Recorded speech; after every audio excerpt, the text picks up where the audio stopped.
memulai pelajaran kita mulai dengan doa. Ada yang mau memimpin doa? Baik, silakan Roger. Sebelum kita memulai pembelajaran kita mulai dengan doa.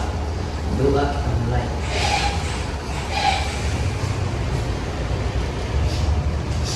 Doa selesai. Kok banyak kursi yang kosong ini? Apakah ada yang tidak hadir? Ada, Bu. Siapa yang tidak hadir hari ini? Budi Samuel Sama? Mirna Elizabeth. Satu lagi? Itu memang kosong, Bu? Oh, memang kosong. Baik. Bagaimana kabar kalian hari ini? Baik. Puji Tuhan. Nah, ada yang tahu materi kita hari ini materi apa? Sistem osmoregulasi. Iya, sistem osmoregulasi. Jadi di sini ada dua tujuan pembelajaran kita pada hari ini. Yang pertama, agar kalian dapat menjelaskan pengertian dan fungsi osmoregulasi dalam tubuh makhluk hidup secara lisan dan benar. Lalu tujuan yang kedua adalah siswa mampu menganalisis mekanisme osmoregulasi pada manusia dengan tepat melalui diskusi kelompok dan presentasi. Ada yang tahu apa itu osmoregulasi? Dan yang bekerja untuk menjaga keseimbangan. Ya, benar ya Putri, sistem osmoregulasi pada manusia itu merupakan mekanisme kompleks yang menjaga keseimbangan udara dan elektrolit dalam tubuh melalui koordinasi organ, hormon, dan poros fisiologis.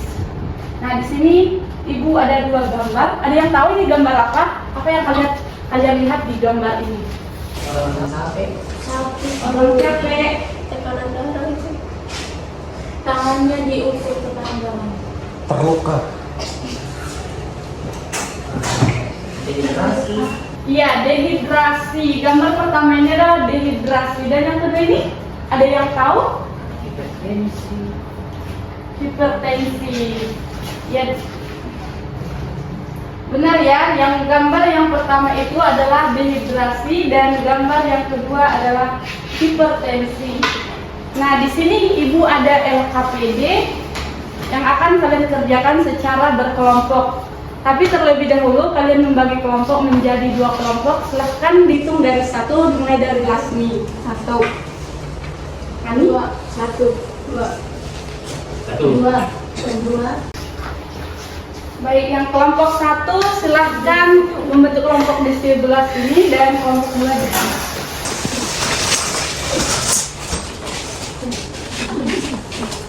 Silahkan bentuk lingkaran.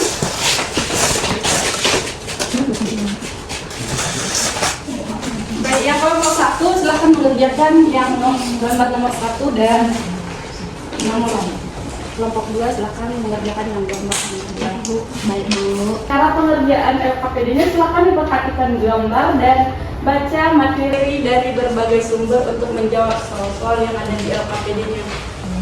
Ibu kasih waktu 15 menit untuk mengerjakan LKPD. Silahkan mengerjakan. Bu, ya. Ini nomor satu. Silakan jawab yang ini pengertiannya, lalu sebenarnya dan cara menjelaskannya. Silakan ibu menjawab jawabannya. Jadi tuliskan yang paling lebih apa? Sebenarnya yang apakah sudah selesai? Sudah Bu. Ya. Kelompok dua? Apakah sudah selesai? Sudah. Baik. Silakan menunjuk satu perwakilan kelompok untuk mempresentasikan hasil diskusinya. Nanti yang presentasinya bagus Ibu kasih hadiah. Silakan dari kelompok satu perwakilannya siapa?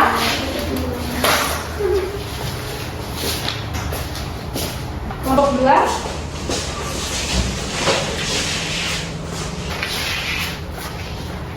Baik, silakan dipresentasikan.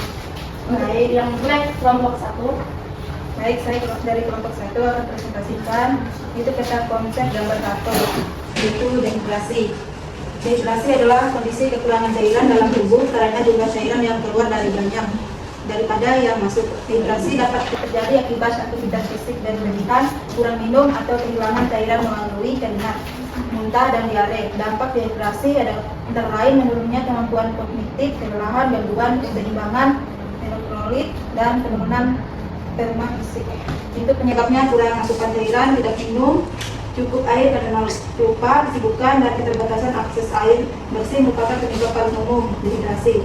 Ketigaan, minum air putih yang cukup, konsumsi makanan dengan kandungan air tinggi, minum lebih banyak saat berolahraga dan aktivitas di cuaca panas. Kita berikan aplaus kepada Lasmi. Silakan untuk kelompok 2. Baik, saya terakhir dari kelompok 2 yang mempresentasikan diskusi kami. Jadi peta konsep gambar yang kedua itu adalah hipertensi. Nah, hipertensi ini adalah kondisi medis di mana saat tekanan darah dalam arteri meningkat secara signifikan dan biasanya dengan tekanan darah sistolik kurang lebih 140 mmHg. Nah, apa sih penyebabnya? Dan penyebabnya itu ada genetik atau keturunan, obesitas, konsumsi garam yang berlebihan, kemudian kebiasaan buruk seperti merokok. Nah, lalu bagaimana kita mencegahnya? Mencegahnya bisa mengkonsumsi makanan yang sehat, berolahraga, dan menjaga berat badan yang ideal. Sekian Ibu. Baik, berikan tepuk tangan untuk kelompok 2. Silakan duduk, dan yang lain silakan kembali ke tempat duduk masing-masing.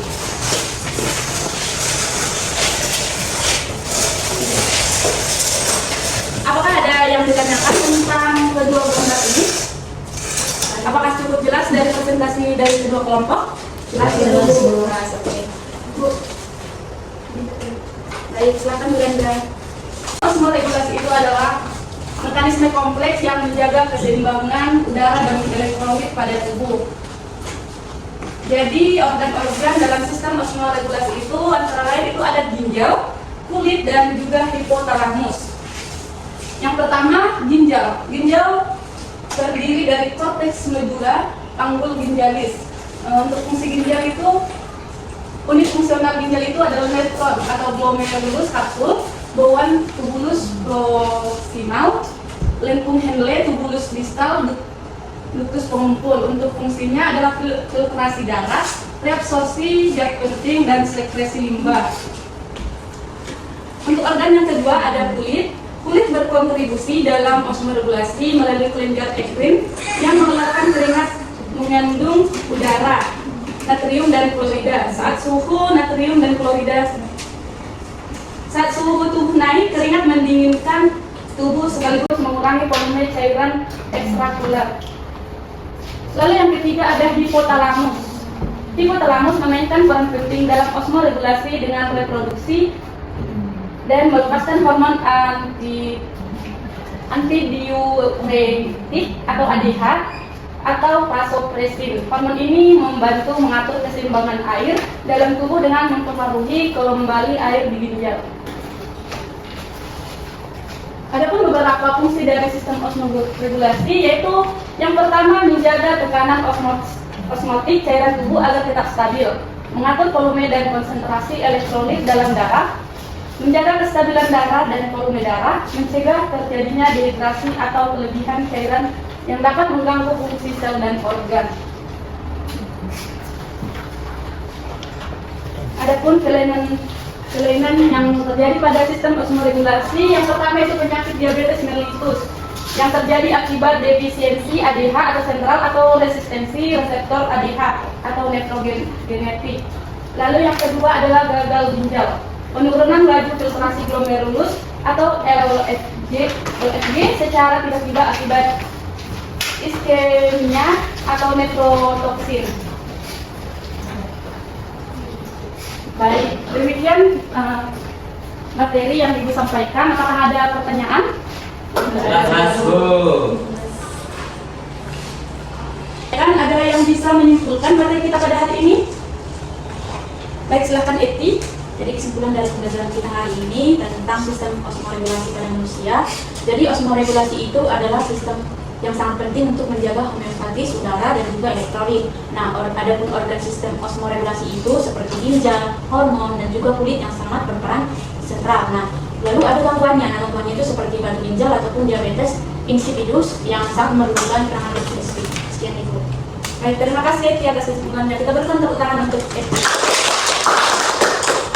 Nah, tadi kan Ibu ada bilang yang presentasinya lebih bagus akan dapat hadiah kan? Ya Bu, yang presentasinya, yang tadi perwakilan presentasi silahkan maju. Boleh.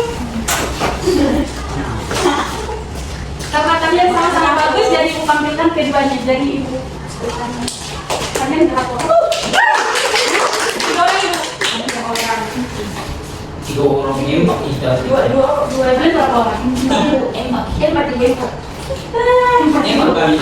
Tadi yang memberikan kesimpulan siapa ibu? Sudah saya. Aku bikin. Baik, terima kasih yang sudah aktif dalam pembelajaran kita hari ini. Pembelajaran kita hari ini saya cukupkan.